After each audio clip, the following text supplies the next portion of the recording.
Bueno, el título de esta charla eh, se deriva eh, por las condiciones que han cambiado sustancialmente, digamos, de unas 3 temporadas a la fecha, porque podríamos decir que la cereza en Chile tuvo una época dorada, ¿no es cierto?, de altos ingresos, de altos márgenes, lo cual le permitía estar en un círculo virtuoso donde eh, por ser un frutal que movía ese nivel de dinero, también todos los insumos, todas las asesorías estaban acordes a lo que generaba el cultivo. Eso ha cambiado, en algún momento pensamos que iba a ser una cosa excepcional, pero después vino una segunda temporada con resultados regulares, una tercera. Entonces, aparentemente, este escenario va a ser el que va a continuar en el tiempo y el que va a determinar lo que se hace en todos los aspectos en que em, esta plataforma está informando, en la parte nutritiva, en la parte de enfermedades, en la parte de comercialización, pero bueno, yo me voy a enfocar en la parte de plagas. Em, Algunos determinantes del manejo de plagas, evidentemente el clima y el ciclo biológico de las plagas, que es un tema demasiado amplio para tratarlo en esta charla, pero evidentemente lo tenemos que mencionar. Los insectos son animales exotérmicos, por lo tanto, como no generan su propio calor, para avanzar en su desarrollo necesitan el calor del ambiente. Y el calor del ambiente dependiendo del año, se acumula más rápido o más lento, y eso hace que los insectos y los ácaros se desarrollen más rápido o más lento en consecuencia o en correlación a cómo se esté acumulando la temperatura dentro del año, hasta un cierto límite, por supuesto. Después tenemos las exigencias de mercado y de entorno, donde ahí sí vamos a, a detallar más. Y también tenemos las finanzas, que bueno, en la diapositiva anterior ya creo que lo expliqué suficientemente. Esto es solamente para decir que también ya aprendí a usar algunos programas de inteligencia artificial. Así que creé esta imagen, ¿no es cierto?, de un productor de cereza que está ahí bajo presión, que está estresado eh, por los factores que nombraba anteriormente. Ya. Un cambio muy importante en el entorno, eh, y que yo creo que va a tener un peso bastante fuerte a medida que se vaya acercando la temporada. No sé si todos los productores estarán tan conscientes de lo que viene más adelante. Es la plena implementación de la ley apícola, que tiene un nombre muchísimo más largo, pero yo lo resumí, que es la ley número 21.489, que fue promulgada varios años atrás, pero que no estaba funcionando en la práctica porque faltaban los reglamentos. Esos reglamentos ya se publicaron y esos reglamentos establecían unos plazos o fechas eh, para que se implementara esto de manera gradual. Y bueno, esos plazos y esas fechas se cumplieron ahora el año 2026 en enero, si mal no recuerdo, para los insecticidas que están clasificados en la categoría más alta de toxicidad para las abejas, y en abril para la segunda categoría. ¿Ya? Entonces ahí yo corté y pegué una parte de la explicación de la ley, donde básicamente cualquier persona que esté produciendo, lo voy a enfocar, esta ley es, digamos, para toda la agricultura, pero yo lo voy a enfocar en los productores de cereza, ¿ya? Entonces, cualquier persona que tenga eh, un predio, que arriende, que sea el dueño de esa da exactamente lo mismo en la forma jurídica en que sea responsable de ese huerto de cerezo. Como decía, puede ser el dueño, un arrendatario, te lo puede prestar un amigo, puede estar en usufructo, eso da exactamente lo mismo. Lo importante es que el que sea el responsable tiene que avisar, como dice ahí, con al menos 2 días de anticipación qué es lo que va a aplicar, a qué hora lo va a aplicar, bueno, una serie de circunstancias. Entonces, alguien puede decir, bueno, pero 2 días no es tanto tiempo. A medida que nos acercamos a la cosecha, y si se presentan situaciones como por ejemplo con Drosophila Suzuki, tener que esperar 48 horas puede marcar la diferencia entre salvar la producción o perder la producción. O si aparece un chanchito blanco, también en cerca de cosecha 48 horas es eh, un tiempo bastante crucial. Entonces no hay que mirarlo esto como tan livianamente. Y en el segundo párrafo está quizás la complicación mayor en que van a haber restricciones al horario en los que se pueden hacer las aplicaciones de insecticida.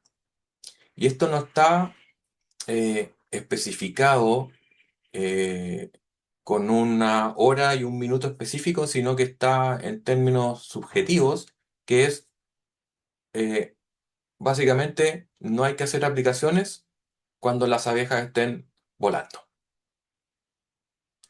Y eso, eh, evidentemente, va a ir cambiando con el mes, va a ir cambiando con la región.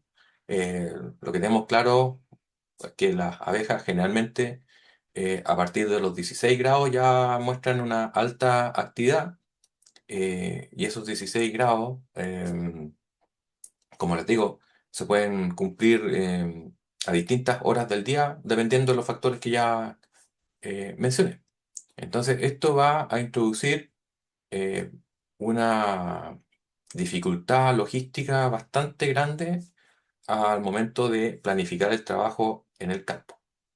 Porque si esto lo cruzamos además con las 40 horas, eh, em, con los fines de semana, entonces como que las ventanas para poder hacer las aplicaciones de insecticida que un productor de cereza necesita van a estar bastante acotadas.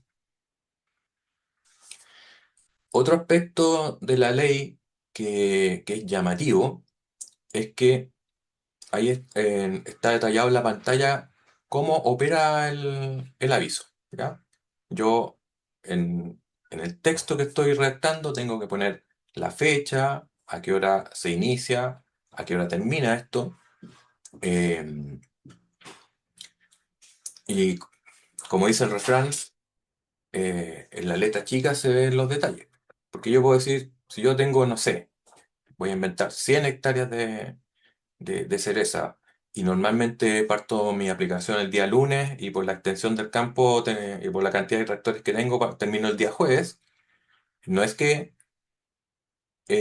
yo el anuncio le ponga inicio el lunes y termino el día jueves, sino que para cada ventana yo tengo que generar un aviso distinto. Es decir, si el día lunes yo voy a aplicar entre las 5 de la mañana hasta las 8:30, porque a partir de las 8:30 ya hay suficiente calor para que las em, em, abejas funcionen. Se genera el aviso para esa ventana de aplicación. Luego yo tengo que parar, ¿no es cierto?, durante todo el día lunes, prácticamente hasta las 8 de la tarde, tarde-noche, para poder recién reiniciar. Bueno, eso genera otro aviso y así sucesivamente. ¿Ya? Luego tengo que identificar el predio que voy a tratar con el plaguicida, ¿no es cierto? El tipo de aplicación, terrestre, aérea, etcétera. Todo lo que sale ahí. Entonces, prácticamente, esto va a hacer que yo o recargo al personal administrativo que tengo, o voy a tener que prácticamente contratar una persona casi exclusivamente para que esté a cargo de estos temas. En un escenario de márgenes estrechos y de pocas lucas, ¿no es cierto? Y otra cosa que tiene el sistema es que, ya, por una parte, Los apicultores tienen la obligación de darse de alta, ¿no es cierto?, en la plataforma del SAC, con toda la información geográfica de dónde están las colmenas y todas las coordenadas de contacto para poder recibir el aviso. Uno pensaba que al entrar a la plataforma, ¿no es cierto?, al georreferenciar el campo y al georreferenciar el campo en eh, en un radio que está establecido en la ley, aparecen las personas que tienen colmenas. Uno pensaría que al llenar la información y hacer un enter, iba a salir algún tipo de aviso o de correo a todos esos apicultores que están alrededor de mí. Bueno, la mala noticia es que eso no es así. Aquí la plataforma que levantó SAC lo que me entrega a mí es el listado de apicultores a los cuales yo tengo que contactar. Pero ese contacto es responsabilidad mía, como aparece aquí en la siguiente diapositiva. Entonces, si pasa algo después, yo tengo que dejar un verificador, tengo que dejar algún método que sea, eh, como dice ahí, verificable, valga la redundancia, para yo demostrar que le avisé al apicultor. Y la ley establece que eso puede ser por correo electrónico, por mensaje de texto o de manera escrita presencial. Conversando con abogados que han revisado esto, nos dicen que el mejor método es el correo electrónico. Es el que tiene mayor trazabilidad, mayor estabilidad. Yo me quedo con una copia que es imposible que la otra persona la borre, ¿no es cierto? Y el segundo medio sería el SMS, el antiguo y clásico SMS, y en ningún caso mensajes de, de, de aplicaciones como WhatsApp, por ejemplo. ¿Por qué? Porque la otra persona puede borrar el texto que yo le mandé. ¿Ya? El escrito también podría ser, pero eso en la práctica es casi imposible.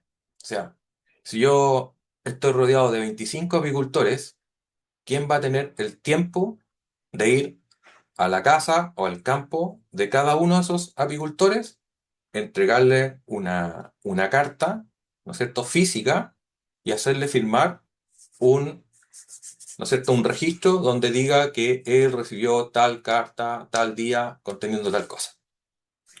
Entonces, está considerado en la ley, pero en la práctica, esa tercera vía, yo creo que nadie la va a usar nunca. Y como dice ahí, como está resaltado en rojo, contrariamente a lo que uno podría pensar, estas notificaciones no van a salir de esta plataforma que levantó SAC, sino que uno es el responsable de, digamos, desde su propio correo, eh, avisar, o desde su propio celular avisar, si es que va a usar el SMS, eh, a los apicultores que nos rodean, ¿ya? Y uno tiene que ir archivando estas notificaciones, y en caso de que alguna vez, ojalá nunca pase, pero si hay algún problema con las abejas, entonces ahí va a estar el respaldo para yo protegerme. Si yo no tengo esto, en primer lugar, o automáticamente me hago, eh, voy a ser el ganador de una multa, que sería como dentro de todos los escenarios malos, el menos malo. Y además quedo expuesto a alguna demanda civil si es que algún apicultor piensa que sus abejas se murieron por alguna aplicación que yo hice y yo no tengo el respaldo de que di las respectivas eh, notificaciones. ¿Ya? Entonces, como que el SAC junta o deja presentado al productor que va a aplicar un insecticida con los apicultores y dice, ya, yo ya los presenté, ustedes de aquí para adelante se entienden y yo me retiro. ¿Ya? Así está más o menos diseñada esta ley que yo creo que va a tener un alto impacto en toda la agricultura de Chile y por supuesto particularmente en la producción de frutales, incluida la cereza. Por eso que quise partir con este cambio en el entorno durante la charla. Creo que quedan estos meses de invierno, van a ser intensos en este tipo de capacitaciones. Ya, este es un pantallazo de una parte de la página del SAC. Ustedes saben que la página del SAC es una página gigantesca, un verdadero laberinto por la cantidad de información que trae, pero si ustedes ponen en algún buscador reporte plaguicidas clasificadas según toxicidad de la abeja, deberían llegar a este archivo eh, que no tengo claro cada cuánto tiempo se va a actualizar, pero la versión que está vigente es la del 30 de abril de este año. Algunas consideraciones, porque yo descargué ese archivo y estuve haciendo algunos cruces de información que son lo que les voy a presentar ahora. Y como dice ahí arriba, hay una pregunta que habrá quedado un poquito larga la ley. ¿Por qué hago esa afirmación? Porque dentro del listado de productos que tienen que dar aviso por su toxicidad a la abeja, está, por ejemplo, este nematicida. Un nematicida que se usa a nivel de suelo, al igual que el insecticida que está aquí al lado, el Verimar. También se usan, ya sea por riego, por goteo, o al momento de la plantación. Entonces uno dice, oye, pero ya, pues, está bien que la molécula tenga antecedentes de ser muy tóxica para la abeja si yo los pongo cerca, pero en la práctica algo que se está aplicando por riego, por goteo, ¿tendrá alguna chance de perjudicar a la abeja? No sé, me imagino tendrían que llegar a las abejas sedientas, bajar ahí a los goteros, quizás podría ser. Eh, Otra situación donde quizás la ley también haya quedado un poquito larga, existe este producto, ¿no es cierto? Es como el nieto de la famosa banda INEO 82 de los años 80, eh, que es una pasta que se aplica sobre una banda que cubre el contorno del tronco. Entonces, esta pasta, eh, que es pegajosa, contiene un insecticida. Entonces, los curculionios que no pueden volar y a medida que van emergiendo del suelo, van, para poder llegar al follaje que quieren consumir, tienen que necesariamente pasar por el tronco y ahí, al caminar, se encuentran con esta banda, tratan de pasarla y empiezan a quedar pegados. El pegamento los retiene y el insecticida que está en el pegamento los mata. Entonces, sí, el insecticida que está puesto ahí, efectivamente, esa es tóxico para las abejas.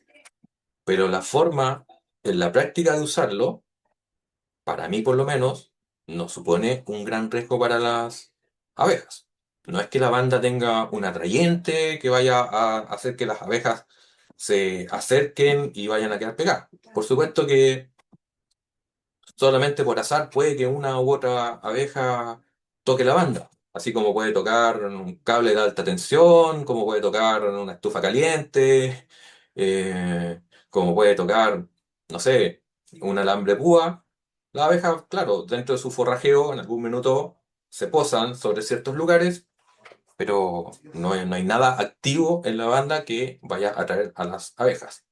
Y este producto que está abajo a la derecha también es un producto que efectivamente es tóxico para las abejas, pero se usa mezclado con las semillas. Entonces, esa semilla pasa directo de la sembradora al fondo del surco y no veo oportunidades para que afecte a una abeja. ¿Ya? Bueno, en general, cuando se tramitan las leyes, hay un espacio de participación ciudadana que se abre y muchas veces uno ni se entera y no puede dar la opinión en su momento.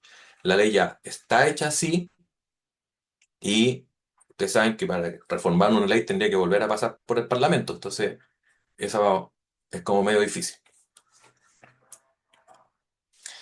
En el caso del Cerezo, yo hice un cruce de la información y saqué todos aquellos insecticidas y acaricidas que están autorizados para al menos una plaga en cerezo en Chile. Esto no tiene nada que ver con las autorizaciones afuera, no, esto es lo que está autorizado por el Servicio Agrícola y Ganadero en Chile para cerezo.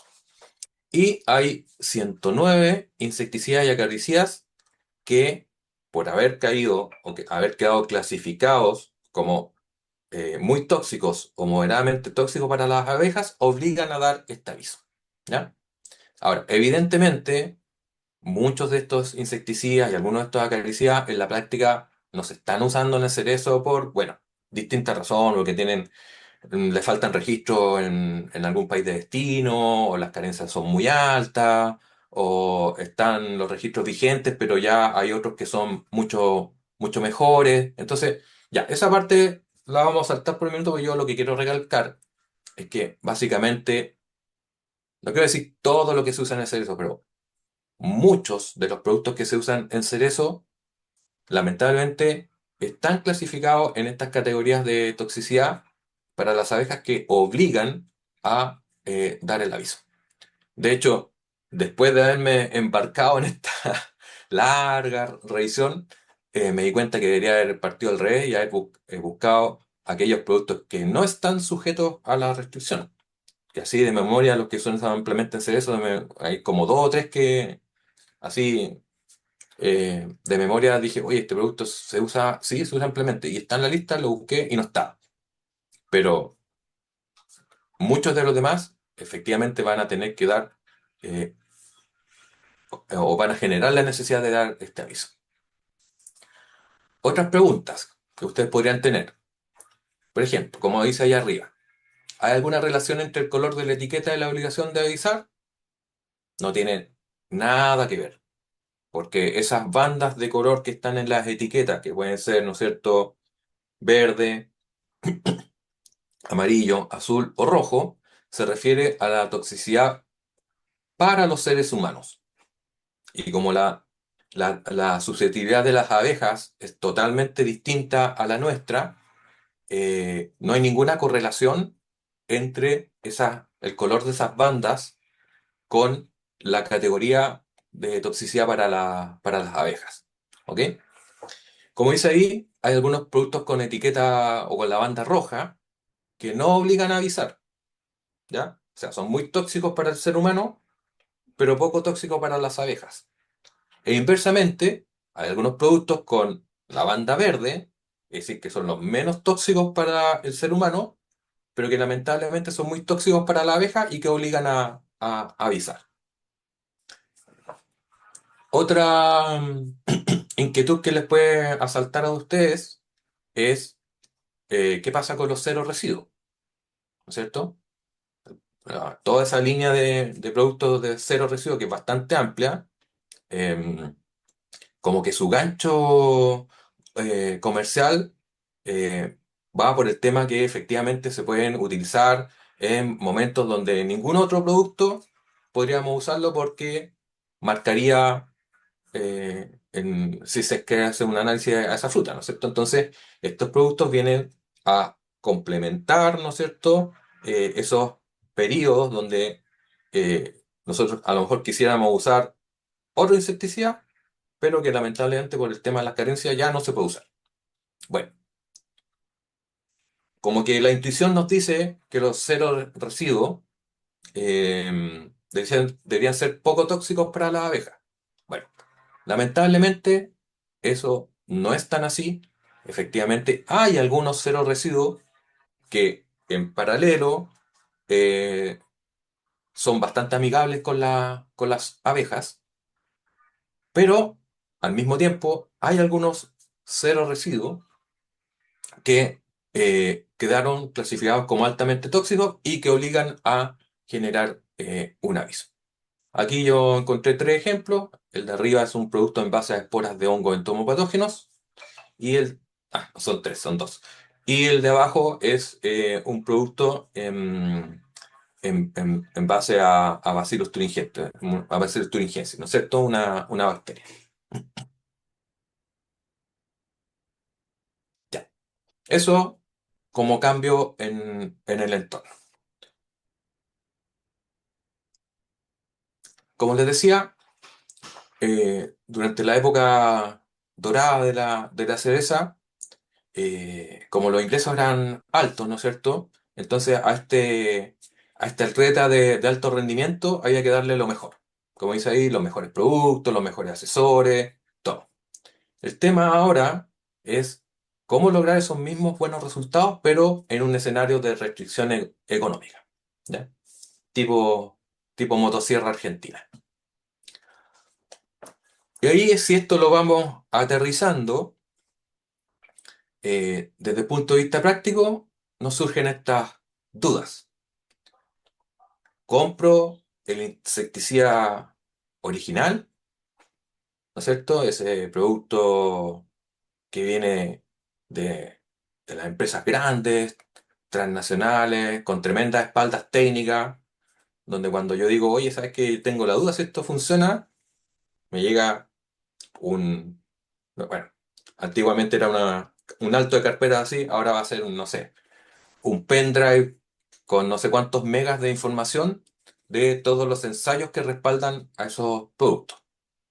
O compro el alternativo, ¿no es cierto? Producto más barato, quizás una empresa de menor tamaño, quizás con menos trayectoria que el original, ¿no es cierto? Eh, pero, claro, en un escenario de pocas lucas, es alta la tentación de ir bajando los costos en todos los planos. Y otra pregunta, también en un escenario de restricción, es, ¿hago monitoreo? El monitoreo, ya sea si contrato una empresa y lo tercerizo o lo hago con personal propio, tiene un costo, ¿no es cierto? O aplico el calendario. ¿Ya? Entonces son como dos preguntas bien prácticas en un escenario de restricción de dinero y que vamos a abordar en la siguiente diapositiva. La primera gran duda, original versus alternativo. Aquí no hay una respuesta contundente, sino que vamos a aplicar el clásico depende de la agronomía.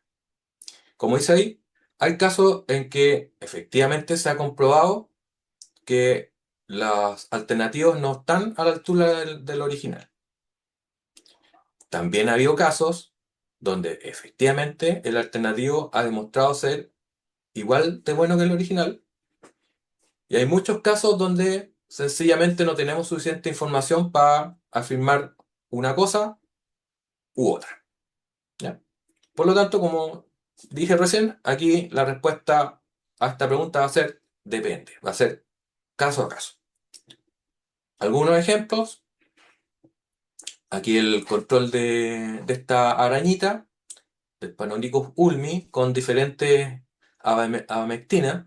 Aquí la verdad es que preferí borrar los productos comerciales porque no viene al caso, no estamos haciendo una charla de comparación de productos, sino que quiero establecer como el principio. ¿Ya? Entonces aquí tenemos el producto original, que logró un 99% de eficacia, y tenemos las alternativas, donde hay algunos alternativos que son, digamos, bastante cerca, ¿ya? A pesar de que quizá la estadística nos diga que son distintos, pero son 2 puntos porcentuales, 4 puntos porcentuales. Ya, desde el punto de vista práctico, yo podría decir que este grupo se comporta de la misma manera. Es decir, independientemente del origen de esas abamectinas, yo voy a tener el mismo resultado. Pero hubo dos productos que, a pesar de, si yo comparo la etiqueta misma concentración, mismo ingrediente activo, todo exactamente igual. O, bueno, no vamos a decir si están exactamente igual porque algún secretillo tendrá el original, algún excipiente, no sé, alguna cosa que los haga mejor quizá, pero definitivamente estos no tuvieron la misma eficacia que los originales. ¿Ya? Entonces, aquí tenemos una situación donde algunos alternativos no estuvieron a la misma altura que el original y algunos alternativos sí demostraron tener prácticamente la misma eh, efectividad que el original. Aquí tenemos otro caso, de nuevo, eh, las colegas de esta consultora usaron Panonicos Ulmi como el estudio de caso y eh, compararon productos comerciales en base a espirodiclofeno, todos los cuales tenían la misma concentración y la misma formulación. Acá está el original y ustedes pueden ver que las distintas alternativas, en este caso, fueron todas de menor eficacia al original. Entonces, insisto, aquí no hay un patrón general hasta ahora, sino que dependiendo del producto y dependiendo de la plaga que se quiera controlar, en algunas ocasiones los alternativos son igual de buenos que los originales y en otras ocasiones no.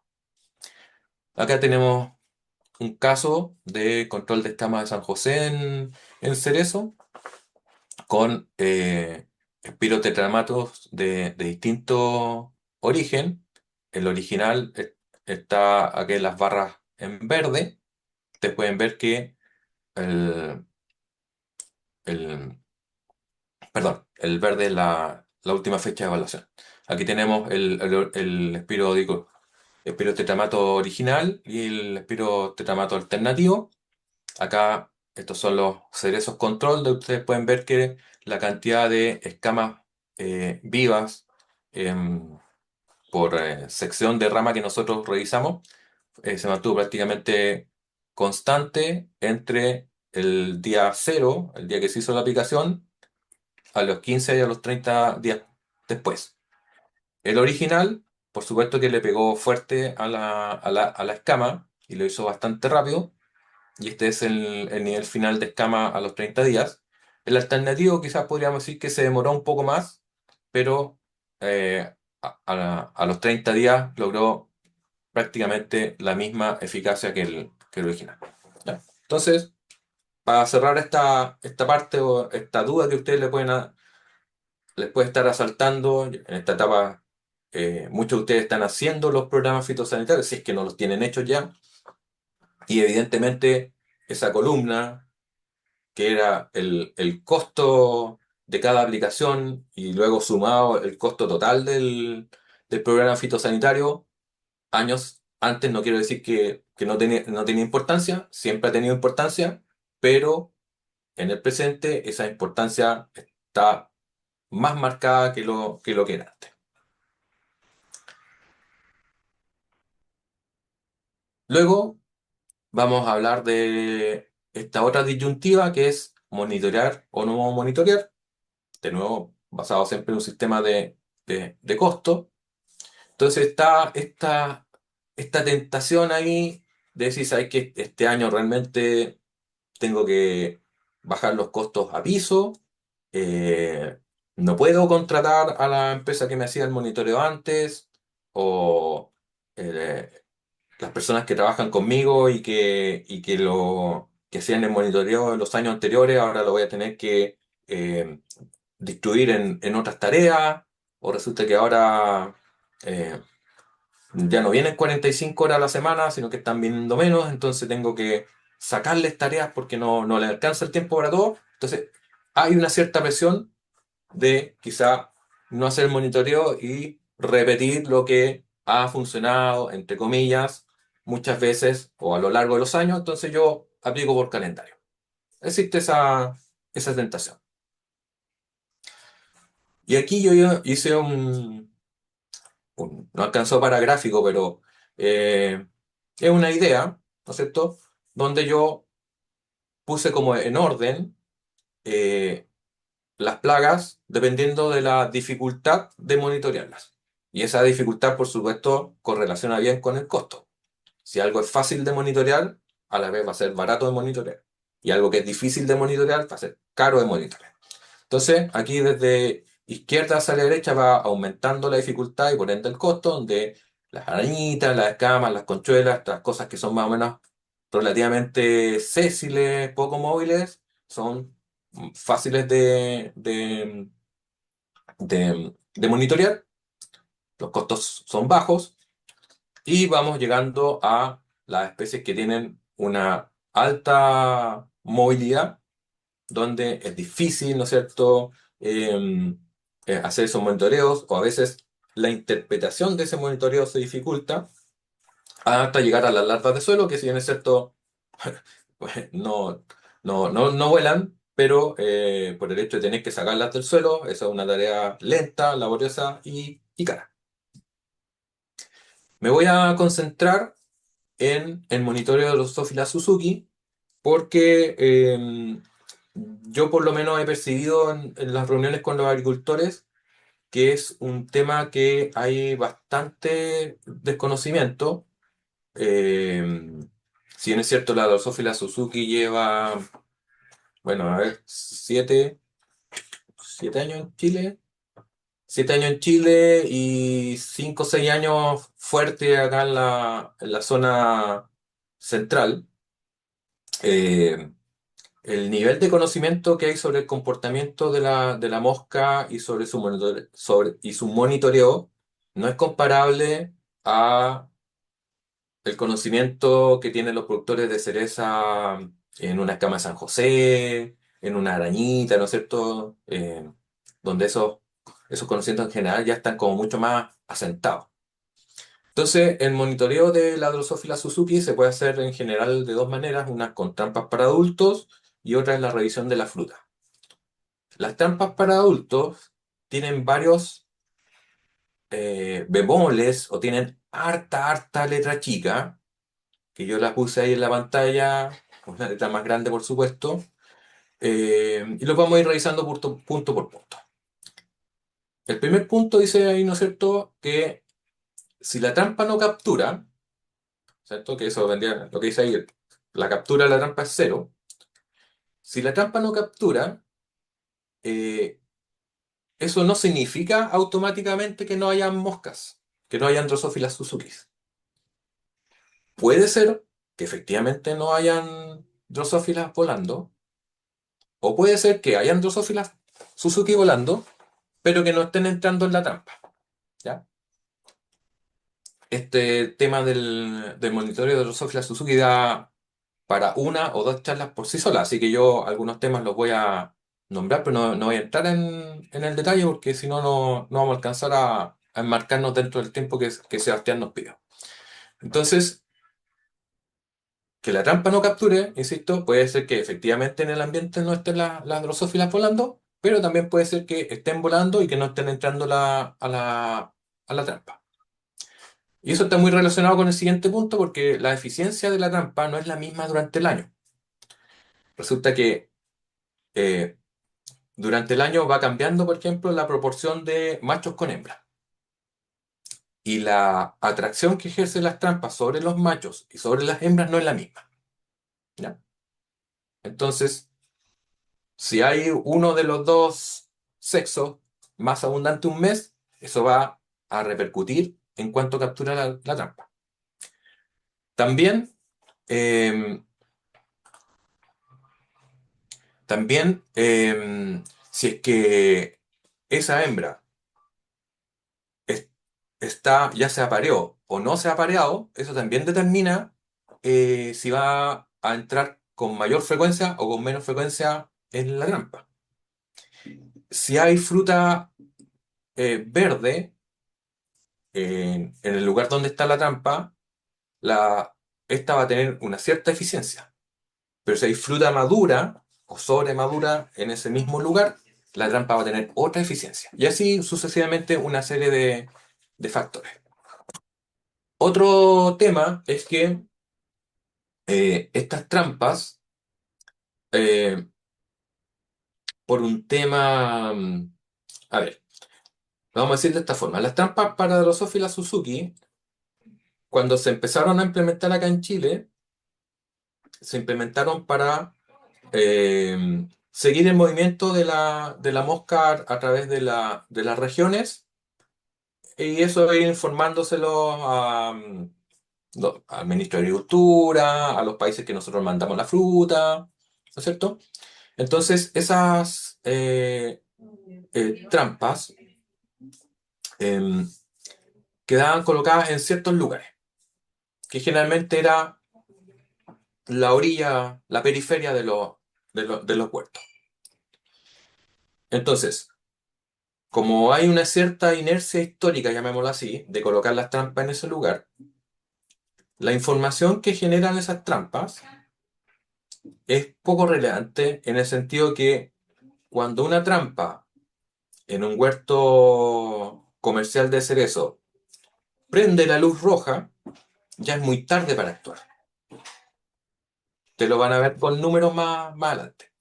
Entonces las trampas eh, de adultos, para que generen una información que a mí me sirva, yo no la tengo que colocar ni en el centro de mi huerto, ni en la orilla de mi huerto, sino que la tengo que colocar fuera de mi huerto. Por razones que, como le digo, vamos a ver más adelante.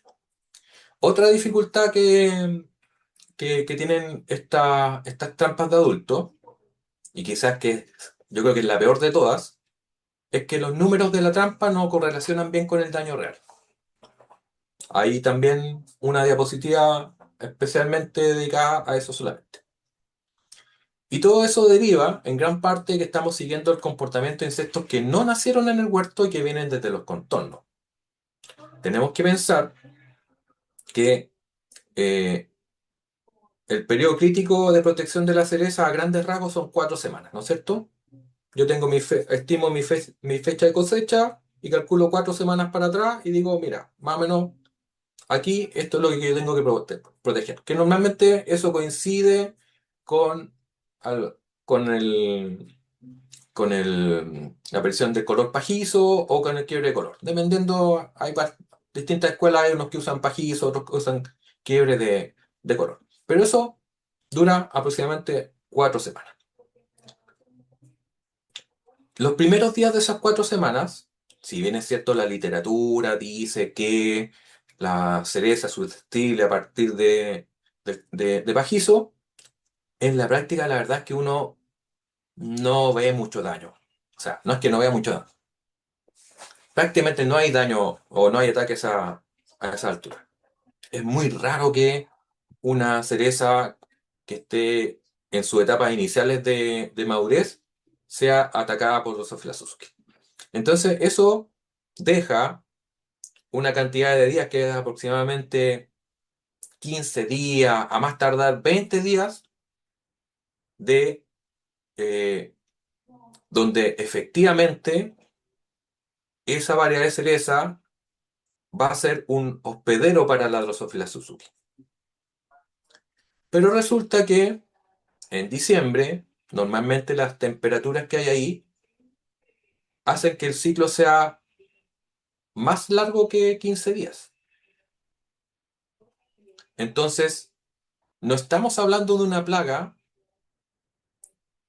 que en la práctica, estoy hablando en la práctica, haga un ciclo completo en la cereza. ¿No es cierto? La cereza viene verde, va empezando a madurar, ¿no es cierto? Va aumentando de tamaño, empezando a tomar un poco de color. Esa cereza que está, no sé, a 30 días, a 25 días de la cosecha, no es un buen sustrato, no es muy atractivo para la hembra, entonces la hembra como que lo ignora. Y después, esta fruta sigue madurando y llega un minuto en que efectivamente eh, ya resulta atractiva para que la hembra vaya y coloque el huevo. Pero ahí ya estamos como a 15 días, a 10 días de la cosecha y supongamos que las, las moscas más ansiosas al día -15 coloquen un huevo. Ese huevo, esa larva, esa mosca que se está desarrollando, difícilmente va a llegar al estado adulto antes de que se coseche.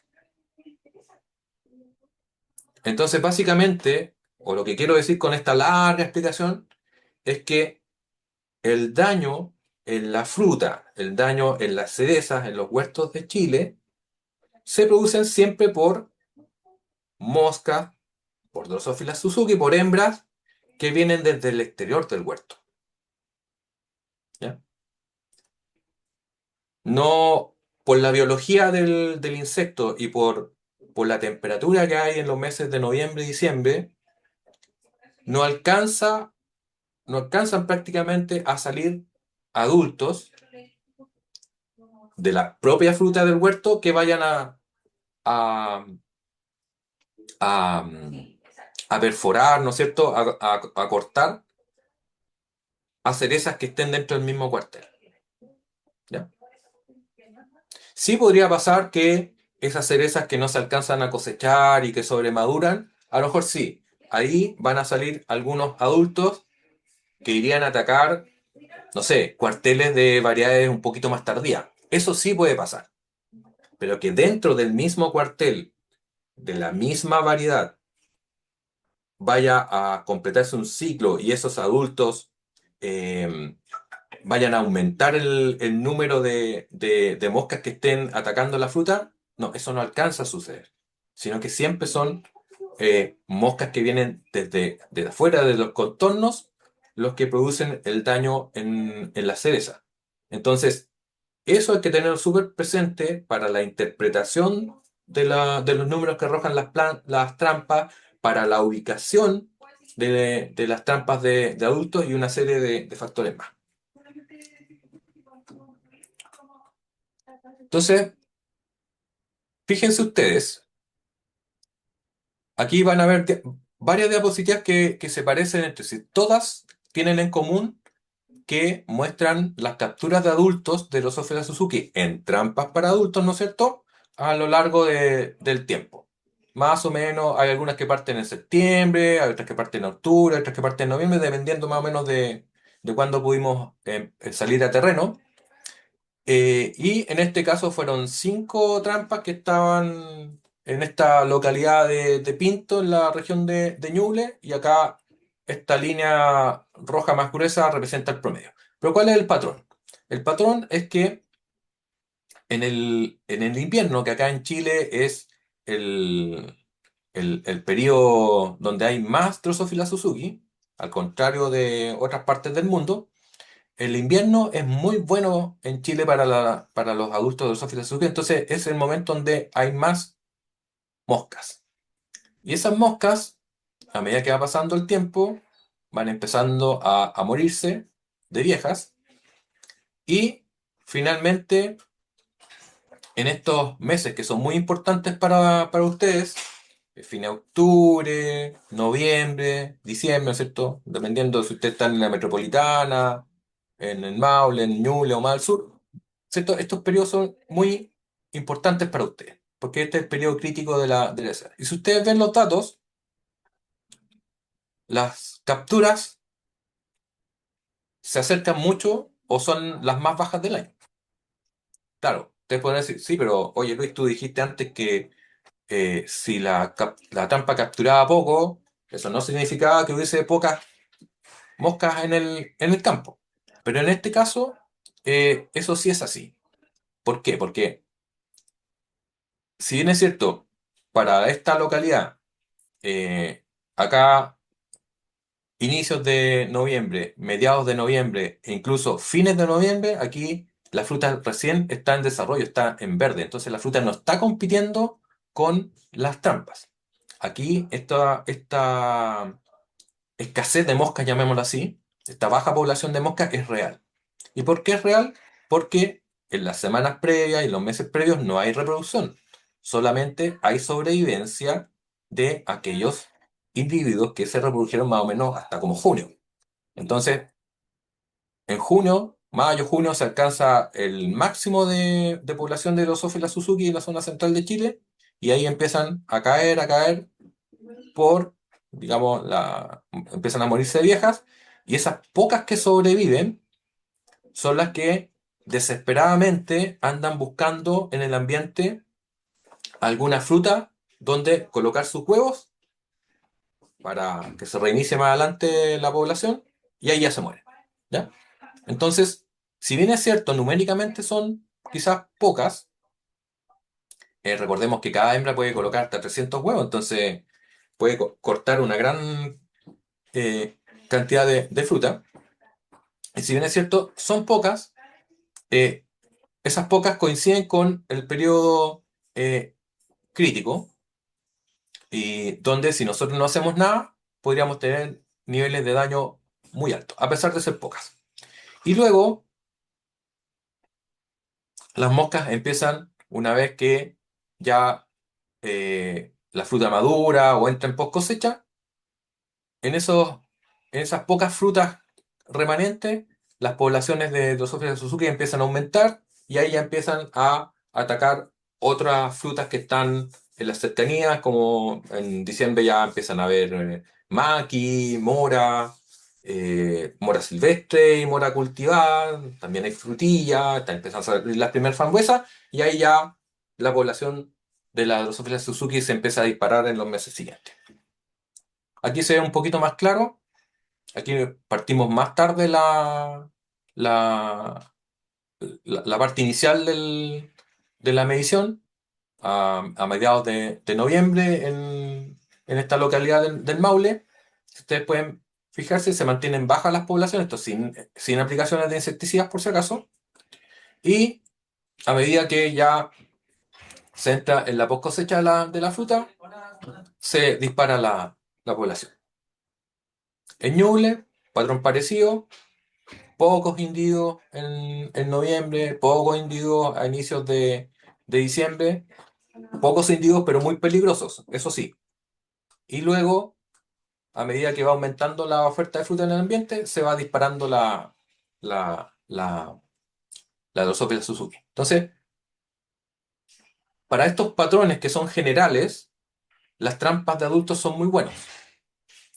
Aquí otra localidad de Ñuble, donde tuvimos la suerte de partir más temprano. Si esto lo prolongamos hacia atrás, esto va para arriba, ¿no es cierto? La población invernal muy alta, que a medida que va avanzando la primavera, se van muriendo, y esas sobrevivientes, si bien es cierto son pocas, son las que nos pueden dejar la embarrada en el huerto. Aquí nos acercamos a la costa en el Maule. Vean ustedes, esto es el verano, aumenta la población en invierno. Aquí no dejaron de revisar las trampas, pero ustedes imagínense, a partir de este máximo, la campana empieza a bajar a septiembre, octubre, noviembre, y luego en enero vuelve a subir. ¿Ya? Entonces, claro, uno podría decir, como productor de cereza, yo me muevo en esta zona, que es justo la época del año donde hay menos Drosophila Suzuki. Sí, o sea, hay menos. Lo- a ver, aquí ¿cómo vamos a usar el lenguaje? Aquí hay pocas, pero pocas entre comillas porque después esta cosa explota. Entonces, esas pocas, si bien es cierto son escasas, son muy peligrosas porque son muy activas. Entonces, lo anterior lo presenté en números, ahora está puesto como una especie de diagrama. En verano y en otoño, la Drosophila Suzuki cumple muchos ciclos porque las temperaturas, en las de enero, las de febrero, ya le permiten hacer un ciclo más o menos en 15 días, 18 días, pero llega un minuto en que eh, al no haber más fruta en un momento del invierno, hay una generación que es como la última generación de, de la temporada anterior, que tiene que hacer este enlace con la temporada siguiente. ¿Ya? Y eso es lo que veíamos en la, en los gráficos. Entonces, esta generación, si bien es cierto, parte muy alta numéricamente, se va muriendo, insisto, de vieja, y llegan unas pocas al inicio de la temporada siguiente. Pero esas pocas son vitales y fundamentales porque son los fundadores de las siguientes generaciones, ¿ya? Y son las que andan buscando de manera desesperada alguna fruta para colocar los huevos y adivinen quién se saca el premiado. La cereza.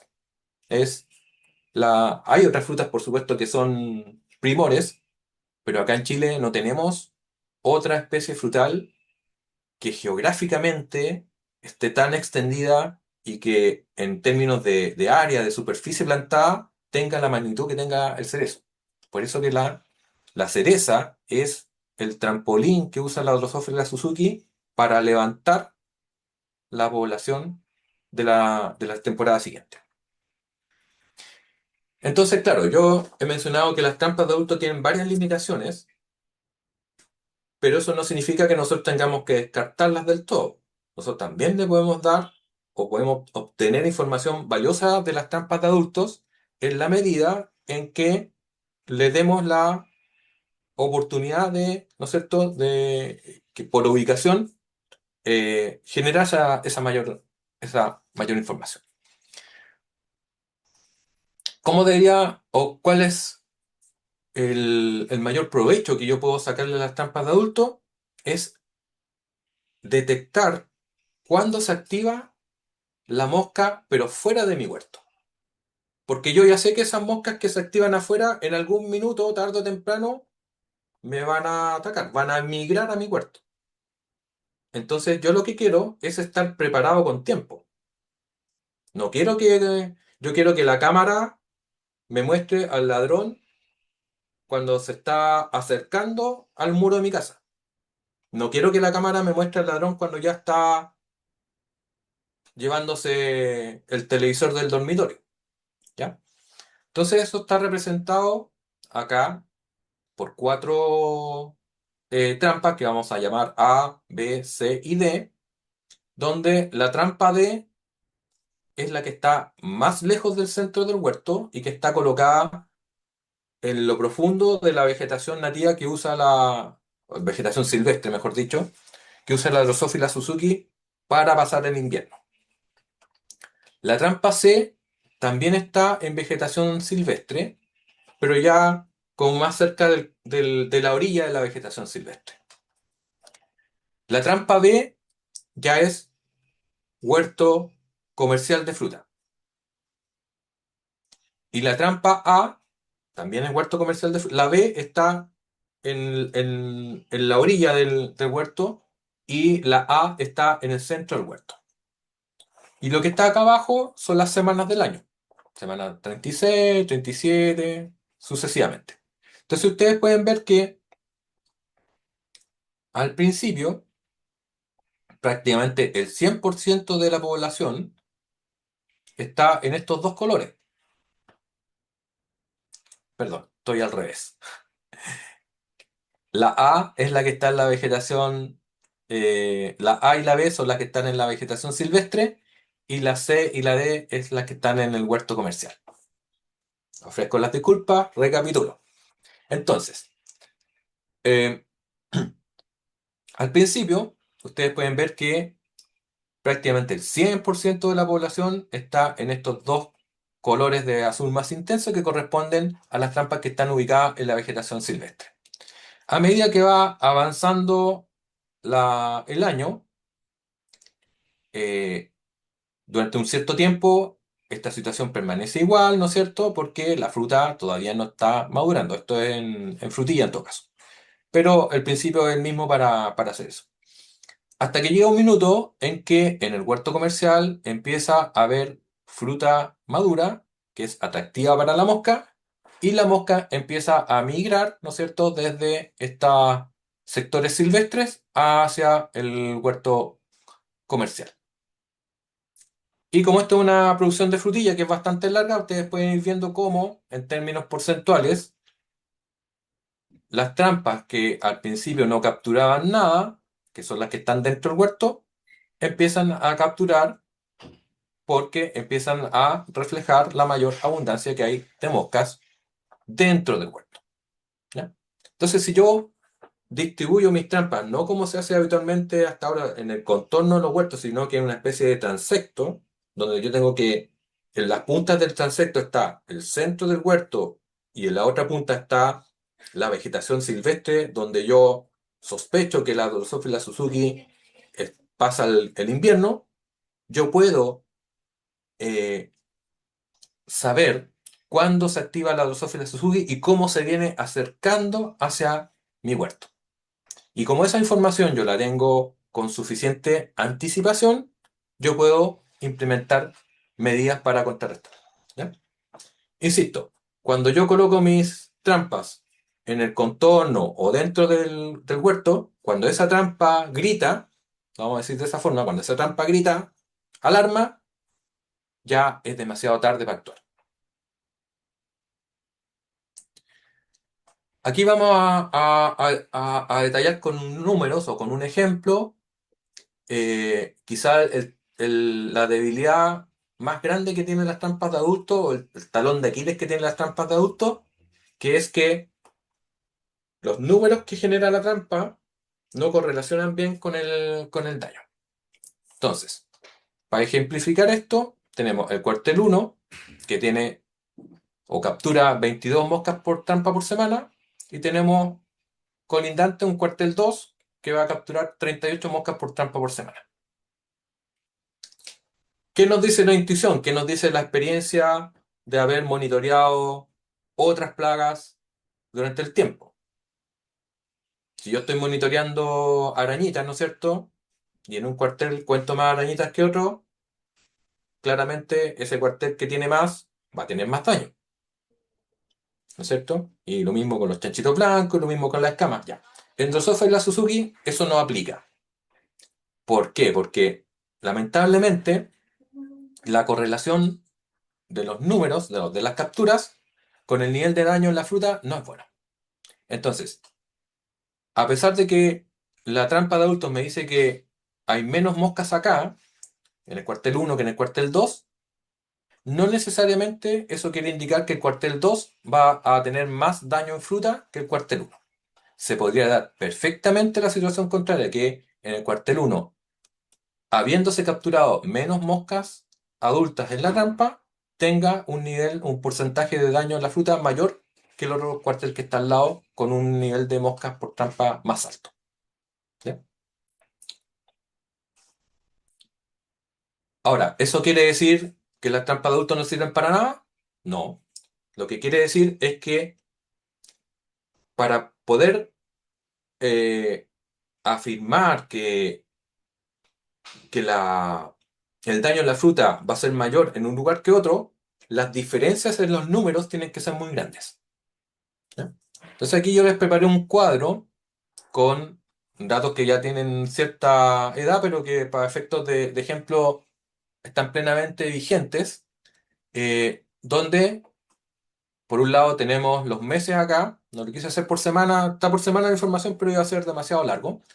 Están puestos por meses y están puestos eh, en un gradiente desde el norte, región metropolitana, hasta el sur, en la región de los lagos. Entonces, acá están las capturas, eh, son expresado el promedio de adultos que caen en una trampa en un mes. Entonces, la región metropolitana, por ejemplo, en el mes de septiembre de esa temporada, pero el patrón es más o menos es persistente en el tiempo, o sea, independientemente de la temporada, el cuadro va a ser muy parecido. En la metropolitana, en el mes de septiembre, nosotros tenemos una trampa captura 7 adultos. Es decir, si el mes trae 4 semanas, y vamos a decir que son 8 adultos, son 1,9 adultos por semana por trampa. En la medida en que yo me voy moviendo hacia el sur, esos números van aumentando. Entonces, claro, a lo mejor entre 7 y 11, o entre 4 y 20, entre 6 y 9, alguien le puede...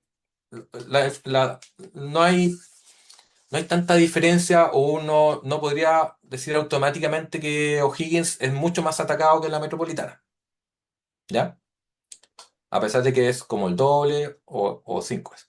Pero ya cuando tenemos 7 versus los niveles que están en el Maule, 7 versus los niveles que están en Ñuble o 7 versus los niveles que están en los lagos, ahí sí efectivamente esas magnitudes son válidas y uno puede decir con mucha seguridad que el nivel de daño hacia el sur eh, va en aumento en comparación a el- la región metropolitana o en comparación a O'Higgins, ¿ya? Entonces, los, lo que quiero resaltar es que cuando las diferencias ya son de órdenes de magnitud, ya uno puede con harta confianza decir que efectivamente la Drosophila Suzuki ataca más en ese lugar.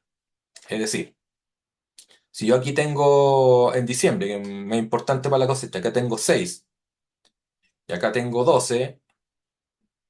Ya estamos en un orden de magnitud, pero cuando estoy en 105 ya estoy en dos órdenes de magnitud. O sea, yo estoy completamente seguro que en los lagos en enero el daño va a ser muchísimo mayor que en la metropolitana en enero.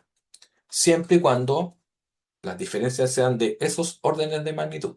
Es decir, aquí yo no puedo decir que 38 va a tener más daño que 21, ¿ya? O incluso que 74 va a tener más daño que 27. Ahí con esas diferencias no. Pero 16 a 118 sí, o 8 a 270 sí. Ya. Entonces, como estamos en un escenario de restricciones presupuestarias, y a lo mejor no voy a poder hacer el mismo nivel de monitoreo de adultos que hacía antes, ¿qué nos queda? Se pueden monitorear larvas en la fruta. Y, en mi opinión, esta es una opción bastante barata. Observar la fruta se hace prácticamente a simple vista, es rápido.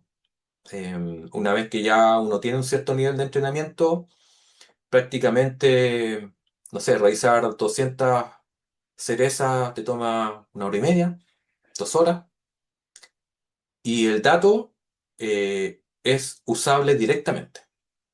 ¿Ya? Al contrario del dato que viene de la trampa de adultos, que hay que tener muchas, o considerando para llegar a una conclusión. Además que también revisar trampas de adultos es lento, es bastante trabajoso. Entonces, esta alternativa es bastante buena. Aquí les voy a mostrar eh, algunas utilidades que han tenido el uso esta técnica de la revisión de trampas. ¿Qué es lo que quería yo? Dentro de un huerto, yo quería, eh, no por calendario, sino que en base al comportamiento de la plaga, saber cuándo tengo que iniciar las aplicaciones en este sector que está aquí en rojo. ¿Ya? Es un sector pequeño porque es un ensayo dentro de un huerto que tenía 50 hectáreas, pero es un sector muy pequeño. Pero a mí lo que me interesaba era saber cuándo tenía que eh, iniciar las aplicaciones. ¿Por qué? Porque si yo no lo hago en función del comportamiento de la plaga, y lo hago por calendario, dependiendo de cómo venga el año, tengo el riesgo de eh, adelantarme mucho. Supongamos que yo estimé que iba a cosechar, no sé, el 22 de diciembre, por decir una fecha. Estoy hablando, como yo estoy grabando desde Chillán, estoy hablando de las fechas de cosecha de acá. Ya supongamos que yo estimé que el 22 de diciembre eh, iba a cosechar. Entonces, por calendario y por historia, el 24 de noviembre debería ser la primera aplicación. Si yo aplico el 24 de noviembre y aplico cada 7 días, llego justo al 22 de diciembre. Pero ¿qué pasa si ese año viene un poco frío? Y el 22 de diciembre se cumplieron los 7 días de mi cuarta aplicación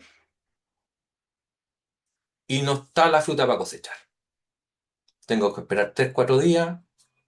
¿Qué es lo que hago?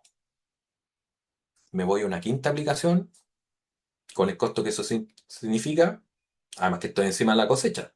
Probablemente tenga que usar algún cero residuo, más caro todavía. Entonces, si yo me adelanto, corro ese riesgo de que hacia el final quede corto. Ahora, si yo me atraso, corro el riesgo de dejar alguna fruta, porque siempre hay cerezas que van adelantadas, dejar alguna fruta desprotegida y esa fruta va a quedar atacada con Drosophila Suzuki. Y como esto es acumulativo, esa fruta va a aparecer en la cosecha. Entonces, para evitar eso, para pegarle en el momento justo, lo que yo uso para determinar el inicio de las aplicaciones es seguir el comportamiento de la plaga. Y yo no saco nada con eh, buscar o seguir el comportamiento de la plaga dentro del huerto comercial, porque ahí no pasa el invierno. Yo tengo que ubicar en los contornos, tengo que afinar el ojo y jugármela un poquito y decir, ¿sabes qué? La Drosophila Suzuki, dentro del paisaje o dentro de los contornos que yo estoy ubicado, se refugia en tal parte. Esto es un sector mínimo de las 50 hectáreas que yo estoy mencionando. Nosotros tuvimos que recorrer todo el contorno de estas 50 hectáreas y llegamos a la conclusión que en este sector donde había una especie de laguna, habían varios canales, estaba todo lleno de zarzamora, bastante sombra, bastante húmedo, dijimos, ¿sabes qué? Este es un buen lugar para que la Drosophila Suzuki pase el invierno. Entonces, apostamos a que la Drosophila Suzuki iba a andar por acá y establecimos nuestro sector de interés, nuestro ensayo aquí, porque dijimos la Drosophila Suzuki va a despertar de acá y lo primero que va a hacer va a meterse por el huerto por esta zona. No por el medio, no por los otros contornos, o sea, entrar por acá. Claro, el 16 de noviembre, con frutos verdes, la Drosophila Suzuki no tenía ningún interés en entrar al huerto comercial, por eso que las muestras de fruta, que salieron muy verdes, tenían 0% de daño. ¿Qué es? Retrocedo.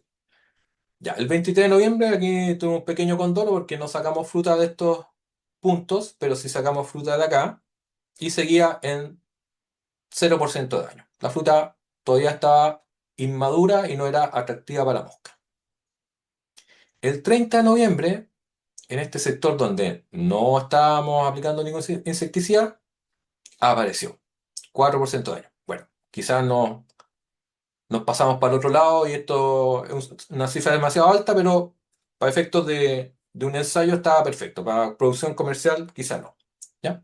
Pero bueno, lo interesante es que efectivamente la drosófila, entre comillas, como despertó en esta zona y empezó a avanzar desde acá hacia el interior del huerto. Y eso se nota mucho en las siguientes diapos. Ustedes ven que la drosófila tiene actividad acá, tiene actividad aquí que está cerca del borde, tiene actividad acá que está cerca del borde, pero en los puntos que están más alejados de los bordes, tiene nada o poca actividad, ¿ya? Entonces, uno puede ver el avance de la mosca desde fuera hacia adentro, ¿ya? Eso se puede anticipar tanto colocando un transecto de trampas para adultos o también haciendo esto de la de la revisión de frutas. ¿Ya? Y ahí para que ustedes puedan ver después cómo iba avanzando la mosca. ¿Qué es lo interesante? Que, claro, en el caso que yo acabo de mostrar, ustedes podrán decir, sí, pero que los números que tú estás mostrando son intolerables en un huerto comercial. Sí, perfecto. Entonces la gracia es ir a mirar eso más lejos. En este caso, eh, es otro campo donde había un tranque de acumulación de agua y nosotros dijimos, ¿sabes qué? Nosotros sospechamos que la Drosophila Suzuki inverna acá. Y nosotros teníamos nuestro ensayo, el lugar que queríamos saber cuándo iniciar las aplicaciones, aquí, en la otra punta. Por razones que no viene el caso mencionar, si bien es cierto, estos cuarteles son de cereza comercial, por algún motivo el dueño no los quiso tratar y en la práctica se comportaron como cerezos abandonados, llamémoslo así. ¿Ya? Recuerden, por favor, esta disposición. ¿Qué es lo que decían los números? A mediados de diciembre, en el cuartel que estaba pegado al tranque, que era el lugar donde nosotros sospechábamos que la Drosophila Suzuki pasaba el invierno, nosotros revisamos 276 cerezas, que como no estaban tratadas, tenían un nivel altísimo de Drosophila Suzuki. Pero en el cuartel, volvemos atrás, en este cuartel, que es el que a mí me interesa proteger, hacer las aplicaciones, determinar cuándo hacer las aplicaciones, revisamos 50 frutas y no había ninguna pinchada por Drosophila. Incluso en el cuartel intermedio, donde revisamos 100 cerezas, tampoco no había ningún nivel de daño. Pero una semana después, donde ya sigue un nivel altísimo en esas cerezas que estaban al lado del sitio donde despertó la Suzuki, ya en el cuartel intermedio, que para este caso también un cuartel abandonado, ya estaba en 6 y el sitio de interés nuestro ya iba en 1%. Y ahí lanzamos las aplicaciones. ¿Ya? Porque en nuestro caso, claro, nos interesa que los testigos tengan un cierto nivel de daño. Esto mismo se puede hacer para producción comercial, solamente que aquí no van a esperar ustedes que aparezca en, en el cuartel que va a ser cosechado, sino que en la medida en que en las cercanías se vaya acercando, valga la redundancia, en los contornos se vaya acercando la Drosophila Suzuki, eso es lo que gatilla la aplicación. Aquí lo vamos a mostrar, este ejemplo es mejor todavía. Se hizo en Teno, en Maule, donde acá está el huerto comercial, donde establecimos un ensayo, y nosotros buscamos en las cercanías algún cerezo casero, sin aplicaciones, y que además madurara antes que la variedad eh, comercial. Ustedes saben que los cerezos caseros muchas veces vienen de cuescos, porque son las aves los que distribuyen la fruta. Entonces, al ser de cuesco, se da todo tipo de situaciones. Hay algunos que son muy tardíos, otros que son eh, muy tempraneros. Entonces, nosotros ubicamos un árbol que claramente iba adelantado en su madurez con respecto al huerto comercial. Y esa fruta, de este indicador, llamémoslo así, nosotros la revisamos a través del tiempo y ustedes pueden ir viendo cómo la Drosophila Suzuki manifestaba su actividad en la zona gracias a este árbol indicador. ¿Ya? Y como la variedad comercial va después en su madurez,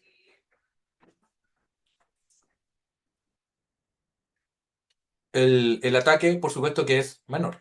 Entonces, claro, cuando el ataque en un huerto casero es bajo, en un árbol abandonado es bajo, y la fenología o la madurez de un huerto comercial no es atractivo, aquí, aunque el calendario diga que hay que aplicar, uno puede decir, no, sabes que yo voy a aguantar un poco las aplicaciones porque la mosca tiene poca o baja o nula actividad afuera todavía. Pero en la medida en que la mosca va mostrándose más activa en los contornos, ya llega un minuto donde yo digo, ¿sabes qué? Voy a lanzar las aplicaciones. Entonces, claro, aquí esperar a que el 80% de la fruta del indicador esté atacada, quizás es muy tarde porque yo ya tengo casi un 1% de daño de Suzuki. Pero en este caso en particular, cuando la mosca iba en 30% en mi árbol indicador, que está, no sé, a 500 metros de mi huerto comercial, yo creo que ya era el momento de iniciar las aplicaciones en el huerto comercial. ¿Ya? Esa es como la lógica. Ya, y ya para ir cerrando la charla, exigencias de mercado, ¿no es cierto? Nosotros todavía mandamos el 90% de la cereza a China y en todos los tonos, las organizaciones gremiales, los comercializadores de la cerveza chilena, en todos los tonos nos están diciendo que ese 90% tiene que bajar, que tenemos que diversificar los mercados, que tenemos que pensar en mandar cereza o más cereza a Estados Unidos, cereza a, a Europa, ¿no es cierto?, a la Unión Europea, al Reino Unido, etcétera, etcétera, etcétera. Entonces, ahí los, los límites van a ser más diversos, van a ser más restringidos y vamos a, de alguna manera, replicar esa eterna pelea que hay en el mundo de la manzana entre el comercial y el agrícola. Porque el comercial quiere que la fruta esté habilitada o pueda ir a cualquier mercado. Y eso suena muy fácil de decir, en la práctica para la agrícola es un dolor de cabeza. Es como, en algunos casos, tratar de cuadrar el círculo teniendo un programa fitosanitario que sea tremendamente efectivo, que sea barato y que encima pueda ir a todos los mercados. Eso es muy acentuado en el mundo de la manzana, ¿no es cierto? No lo era tanto en el mundo de la cereza porque cereza era China, ¿no es cierto? Y lo que nosotros teníamos que basarnos o tener en cuenta los límites, las carencias de China, los registros de China y el resto me da prácticamente lo mismo. Bueno, en los años que vienen, esa situación va a cambiar porque nos están diciendo que tenemos que diversificar. Y bueno, esos mercados que queremos incorporar son bastante más duros, ¿no es cierto? Y exigentes en cuanto a la insecticida que al mercado chino que estamos mandando actualmente. ¿Ya? Entonces, con esto ya cerramos la charla y espero que la participación de ustedes a través de las preguntas y respuestas y a través de las coordenadas que va a dejar Sebastián para seguir en contacto futuro pueda funcionar.